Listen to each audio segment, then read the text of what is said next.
Mga boss, ang pagpa-fasting pala natin sa ating mga alagang manok ay napakahalaga. Hello, what's up mga boss? Welcome back dito sa aking YouTube channel, Naked Hill Breeder yon. At nandito na naman tayo sa aking munting manukan mga boss, no? Nandito nga yung aking 3 months old. Yan, nandun sa dulo. Tapos yung 4 months old natin mga boss, no? Yun, no? Tapos nandito rin yung isa. Yun.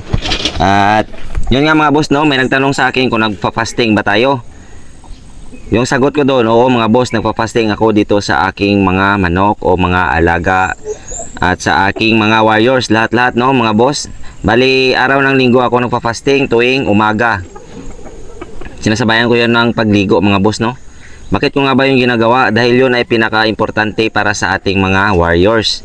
Dahil kung nag-preserve ito ng matinding taba sa kanilang katawan, ay matutunaw ito sa pamamagitan ng pag-fasting at hindi magkasapula yung ating mga alaga at babalik yung balanse ng kanilang katawan. At the same time mga boss, syempre ay mas lalo itong magana at bumabalik talaga yung gana nila sa pagkain at nagiging matakaw sila ulit sa pagkain mga boss, no. At yan yung isa sa pinakamaganda na dahilan kung bakit tayo nagfa-fasting, no.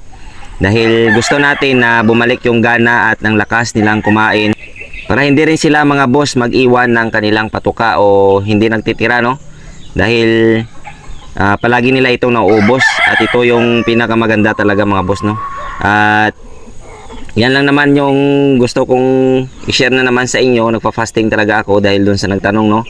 At yun yung magandang naidulot ng pagpa-fasting sa ating mga alaga.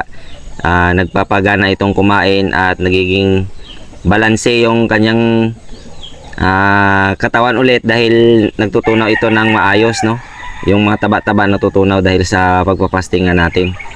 So yun lang yung maibabagi ko na naman sa inyo ngayong araw. At kung nagustuhan nyo naman, pa-subscribe channel, no. At select all para lagi kayong updated sa mga susunod pa na videos. At lagi natin tatandaan mga boss, no, na ang Naked Hill ay sports lamang. Huwag tayong magpakalulong sa sugal at lagi nating unahin ng ating pamilya. Yun lang mga boss, no. Maraming salamat and God bless sa ating lahat.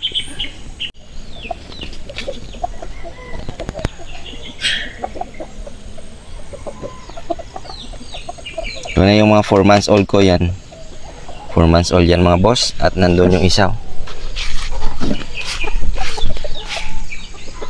sa ilalim, yun, sa ilalim ng durian. Siyempre itong dalawang magkapatid na nagigiri, kung forma na sila mga boss, no.